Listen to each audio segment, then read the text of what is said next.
नमस्कार बंधुरा तोमरा सबाई केमन आछो। आशा करी सकले खूबी भालो आछो। पम्पा सिम्पल कुके सबाइके स्वागत। आज के आमी तोमादेर संगे दारुण एक टेस्टी टिफिन रेसिपि शेयर करब, जेटा बानाते एकदम सहज और हाथेर काछे थाका उपकरण दिए किन्तु बानिये नेওয়া যায়। एकदम कम उपकरणे एकदम कम तेले आमी এই টিফিনটা বানিয়েছি, নামমাত্র তেলে। তাহলে চলো বন্ধুরা, আমি আজকে কিভাবে এই টিফিনটা বানালাম তোমাদের সঙ্গে ঝটপট শেয়ার করি। আর ভিডিওটা দেখার সময় তোমরা একটা লাইক দিয়ে ভিডিওটা দেখবে। তোমাদের একটা লাইক আমার নতুন ভিডিও বানাতে উৎসাহ জাগায়। তাহলে কথা না বাড়িয়ে রেসিপিটা ঝটপট শুরু করি। এই টিফিন রেসিপিটি বানানোর জন্য প্রথমে আমি একটা বাটির মধ্যে দিয়ে দিচ্ছি হাফ বাটি সুজি। তবে পরিমাণটা তোমরা চাইলে বাড়িয়েও নিতে পারো কিংবা কমিয়ে। একই বাটির মাপ ধরে দিয়ে দিচ্ছি সমপরিমাণ ময়দা। তো যতটা পরিমাণ সুজি ঠিক ততটা পরিমাণ এখানে ময়দা নিলাম। গুঁড়ো দুধ দিয়ে দিচ্ছি 2 চামচ। আর গুঁড়ো দুধটা দিলে ভীষণই ভালো একটা টেস্ট হয় বন্ধুরা, তবে তোমরা চাইলে এটাকে স্কিপ করতে পারো। এবার দিয়ে দিচ্ছি স্বাদ মতো লবণ, দিয়ে দিচ্ছি 1 চামচ চিনি। আর চিনিটা এখানে বন্ধুরা অবশ্যই দেওয়ার চেষ্টা করবে। আর এই অল্প পরিমাণ চিনি কিন্তু খুব বেশি মিষ্টি হবে না, টেস্ট কিন্তু ভীষণই ভালো আসবে। একদম ঝটপট এই টিফিনটা বানিয়ে নেওয়া যায় স্কুল অফিসের জন্য কিংবা সকাল সন্ধ্যা টিফিনের জন্য। দারুণ একটা রেসিপি বন্ধুরা। এবার দেখো ভালো করে সব শুকনো উপকরণগুলো আমি মিশিয়ে নিচ্ছি।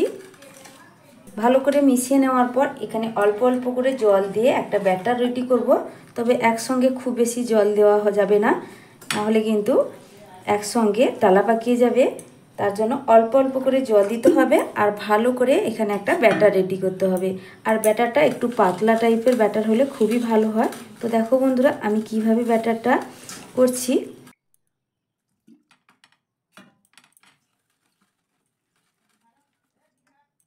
দেখো বন্ধুরা ব্যাটারটা কিন্তু খুব সুন্দরভাবেই আমি তৈরি করে নিয়েছি। আর ব্যাটারের মধ্যে কোনো রকম লাম্পস বা দলা নেই, এদিকে কিন্তু খেয়াল রাখতে হবে। অল্প অল্প করে জল দিয়ে সুন্দর একটা ব্যাটার এখানে রেডি হয়ে গেছে। আর ব্যাটারটা একটু এইভাবে পাতলা টাইপের করতে হবে। তোমরা দেখে নিশ্চয়ই বুঝতে পারছো ব্যাটারের ঘনত্বটা ঠিক কিভাবে হয়েছে। আর ভীষণই সুস্বাদু একটা রেসিপি বন্ধুরা, ঝটপট বানিয়ে নেওয়া যায় আর খুবই কম উপকরণ দিয়ে। তো এটা এবার একদমই রেডি। আমি এবার এটাকে ঢাকা দিয়ে এক সাইডে রেখে দিচ্ছি। আর বন্ধুরা এখানে আমি ময়দার ব্যবহার করেছি, তোমরা কিন্তু চাইলে এটাকে আর একটু হেলদি বানানোর জন্য আটাও ব্যবহার করতে পারো। তারপর গ্যাসে আমি একটা ফ্রাইং প্যান বসিয়ে দিয়েছি আর প্যানে দিয়ে দিচ্ছি 1 টেবিল চামচ সাদা তেল। খুব বেশি তেল দেওয়ার প্রয়োজন নেই। এবার দেখো বন্ধুরা এই টিফিনটার জন্য আমি একটা এখানে পুর রেডি করব। আর তেলটা কিন্তু এখানে খুব ভালো করেই গরম হয়ে গেছে। এবার দিয়ে দিচ্ছি 2টো বড় সাইজের কুচানো পেঁয়াজ। পেঁয়াজের পরিমাণটা একটু বেশি থাকলে কিন্তু খেতে খুবই ভালো লাগে। সঙ্গে দিয়ে দিচ্ছি 2টো কুচনো কাঁচা লঙ্কা। পেঁয়াজটাকে হালকা একটু নাড়াচাড়া করে ভেজে নেব। আর বন্ধুরা এই পুরটা যে রেডি করবো এর জন্য কিন্তু খুবই কম উপকরণ লাগবে। আজকের টিফিনটা বন্ধুরা একদম হাতের কাছে থাকা অল্প উপকরণ দিয়েই বানিয়ে দেখাবো। এখানে আমি কাঁচা লঙ্কার পরিমাণটা একটু কম দিয়েছি, তার জন্য দিয়ে দিচ্ছি সামান্য একটু ঝাল লঙ্কার গুঁড়ো। তবে এটা তোমরা নাও দিতে পারো, বাচ্চাদের জন্য বানাতে চাইলে লঙ্কার পরিমাণটা একটু কম থাকলেই ভালো। একদম সামান্য একটু হলুদের গুঁড়ো 1 চিমটির মতো। আর এই কিন্তু গুঁড়ো মশলা আমি দুটোই ব্যবহার করলাম, সামান্য একটু লঙ্কার গুঁড়ো আর হলুদ গুঁড়ো। এতে কালারটাও কিন্তু ভীষণ সুন্দর আসবে। এবার লঙ্কার হলুদটা ভালো করে পেঁয়াজের সঙ্গে মিশিয়ে নিয়েছি। মিশিয়ে নেওয়ার পরে আমি এখানে দিয়ে দিচ্ছি 3টে ডিম। তারপরে দিয়ে দিচ্ছি স্বাদ মতো লবণ। এবার সব কিছু ভালো করে আমি মিশিয়ে নেব ডিমের সঙ্গে। আর এখানে ডিমটাকে ভুজিয়ার মতো করে একটু ভেজে নিতে হবে। ভীষণই সহজ বন্ধুরা আর খুবই টেস্টি।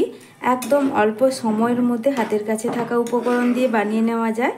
আর এটা এতটাই ভালো লাগে, বিশেষ করে বাচ্চারা তো ভীষণই খুশি হয়ে যাবে। আমি এবার খুন্তির সাহায্যে একটু ভেঙে ভেঙে দিচ্ছি, একদম ছোট ছোট করে যেন টুকরো হয়ে যায় ডিমের ভুজিয়াটা। আমার চ্যানেলে নতুন কেউ বন্ধু হয়ে থাকলে যদি আমার এই রেসিপিটি তোমাদের কাছে ভালো লেগে থাকে তাহলে ভিডিওটা সম্পূর্ণ দেখে একটা লাইক দিয়ে রাখবে বন্ধুরা। আর এইভাবে সহজ সহজ রেসিপি পাওয়ার জন্য আমার চ্যানেলটিকে সাবস্ক্রাইব করে পাশে থাকা বেল আইকনটা প্রেস করে রাখবে। যখনই আমি নতুন ভিডিও আপলোড করব সবার আগেই নোটিফিকেশান কিন্তু তোমাদের কাছে পৌঁছে যাবে। আর আমার চ্যানেলের খুবই নতুন নতুন সহজ সহজ রেসিপি পেয়ে যাবে, যেটা তোমাদের ভীষণই ভালো লাগবে। তো ডিমের ভুজিয়াটা কিন্তু আমার প্রায় হয়ে এসছে। এবার সব শেষে দিয়ে দিচ্ছি আমি 1 টেবিল চামচ টমেটো সস। টমেটোর সসটা দিলে টেস্ট কিন্তু ভীষণই ভালো আসবে বন্ধুরা, খেতে কিন্তু খুবই ভালো লাগবে। আর বাচ্চারা তো বিশেষ করে খুবই খুশি হবে, যেহেতু তারা এই সস টাইপের জিনিসগুলো বা টিফিনগুলো তারা ভীষণই পছন্দ করে। এবার দেখো সসটা দেওয়ার পর ভালো করে আমি ডিমের ভুজিয়ার সঙ্গে মিশিয়ে নিচ্ছি। এখানে কিন্তু ডিমের ভুজিয়াটা একদমই রেডি হয়ে গেছে। এবার আমি ভুজিয়াটাকে একটা প্লেটের মধ্যে ঢেলে নেব। তো বন্ধুরা, ফ্রাইং প্যানটা আবারও ধুয়ে মুছে পরিষ্কার করে বসিয়ে দিয়েছি। আবার গ্যাসটা জ্বালিয়ে দেওয়ার পরে আমি এবার দিয়ে দিচ্ছি চা চামচের 1 চামচ সাদা তেল। আর তেলটা দেওয়ার পর ভালো করে ব্রাশ দিয়ে একটু চারদিকে লাগিয়ে দিচ্ছি। খুবই কম তেল লাগে এই রেসিপিটি বানানোর জন্য। আর তারপরে দেখো বন্ধুরা, আমি যে এখানে সুজি আর ময়দার গোলাটা বা ব্যাটারটা রেডি করেছিলাম, সেটা কিন্তু ভালো করে আবারও মিশিয়ে নিচ্ছি। আর এক্ষেত্রে যদি তোমাদের মনে হয় যে ব্যাটারটা একটু ঘন আছে, তাহলে কিন্তু একটু জল মিশিয়ে নিতে পারো। তবে আমি যেহেতু জলের পরিমাণটা একটু বেশি দিয়েই রেখেছি, আমাকে কিন্তু আলাদা করে আর জল মিশাতে হয়নি। ব্যাটারটা কিন্তু ঠিক এইভাবে শেষ পর্যায়ে এরকমই থাকতে হবে। তো এবার দেখো এই ব্যাটারটা ভালো করে একবার মিশিয়ে নিলাম। দিয়ে তারপর আমি যেই প্যানটা তেল লাগিয়ে রেখেছিলাম, প্যানটা কিন্তু এবার গরম হয়ে গেছে। এখানে আমি এবার 1 হাতা করে ব্যাটার দিয়ে দিচ্ছি। আর ব্যাটারটা দেওয়ার পর এই প্যানের হাতলটা ধরে একটু হালকাভাবে এইভাবে ঘুরিয়ে নিব, যাতে একটু বড় হয়ে যায় রুটির আকারে। আর এইগুলো হতে কিন্তু খুব বেশি সময় লাগে না, দেওয়ার সাথে সাথেই দেখো উপর দিকটা এইভাবে শুকনো ভাব হয়ে গেছে। এবার আমি এটাকে উল্টে দেব। আর বন্ধুরা, আজকের আমি এই টিফিনটার নাম দিয়েছি সুজি আর ডিম দিয়ে পাটিসাপটা। সুজির আর ডিমের পাটিসাপটা কিন্তু অসাধারণ লাগে খেতে। তো এক পিঠ আমি হয়ে যেতে উল্টে দিয়েছি, দেখো হালকা একটু কালার ধরে গেছে। এবার আবারও আমি এই টিফিনটাকে উল্টে দিচ্ছি। উল্টে দেওয়ার পরে দেখো বন্ধুরা, আমি যে ডিমের ভুজিয়াটা রেডি করে রেখেছিলাম, এবার ডিমের ভুজিয়াটা কিছুটা আমি এর মধ্যে দিয়ে দেব। আর এইভাবে একটু সাইডেই দিয়ে দিচ্ছি।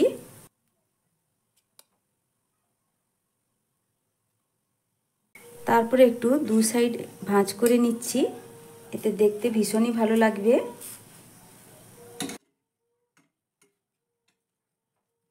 তারপরে দেখো বন্ধুরা, এটাকে পাটিসাপটার আকারে গড়ে নেব। ঠিক যেইভাবে আমরা পাটিসাপটা বানাই, ঠিক সেইভাবে। এটা বানানো কিন্তু খুবই সহজ বন্ধুরা। দেখো একটা পাটিসাপটা খুব সুন্দরভাবে রেডি হয়ে গেল। আমি এবার এটাকে তুলে নিচ্ছি। তো বন্ধুরা দেখো, সব টিফিনগুলো বানিয়ে নেওয়ার পর বা ডিম সুজির পাটিসাপটাগুলো বানিয়ে নেওয়ার পর আমি এখানে একটা প্লেটের মধ্যে তুলে নিয়েছি। আর টিফিনগুলো দেখতে দেখো বন্ধুরা কতটা লোভনীয় লাগছে। আর এটা খেতে এতটাই টেস্টি হয় যে বাড়ির বড় থেকে ছোট কিন্তু প্রত্যেকেই ভীষণই পছন্দ করবে। আর স্কুল অফিসের টিফিনের জন্য একদম পারফেক্ট একটা রেসিপি। সকালবেলা জলখাবারের জন্য কিন্তু তোমরা এটা বানিয়ে ফেলতে পারো, কিংবা রাতের ডিনারের জন্য কিন্তু এটা বানিয়ে নেওয়া যায়। এটা ভীষণই টেস্টি একটা রেসিপি বন্ধুরা। তো বিশেষ করে বাচ্চারা তো খুবই পছন্দ করবে এই টিফিনটা দেখলে। তো দেখবে অনেক সময় বাচ্চারা খেতে চায় না, টিফিন বক্সে খাওয়ার ঘুরে আসে বা টিফিন ঘুরে আসে। এইভাবে একবার টিফিন বানিয়ে দেখবে বন্ধুরা, টিফিন বক্স কিন্তু নিমেষেই খালি হয়ে যাবে। তো বন্ধুরা, আজকের আমার এই টিফিনের রেসিপিটা বা ডিম সুজির পাটিসাপটার রেসিপিটা তোমাদের কেমন লাগলো অবশ্যই একটা কমেন্ট করে জানাবে। আর যদি ভালো লেগে থাকে তাহলে লাইক শেয়ার সাবস্ক্রাইব করে আমার পাশে থাকবে বন্ধুরা। আজকের মতো টাটা, ফিরে আসি নতুন এক রেসিপি নিয়ে। তোমরা সকলে ভালো থেকো, সুস্থ থেকো।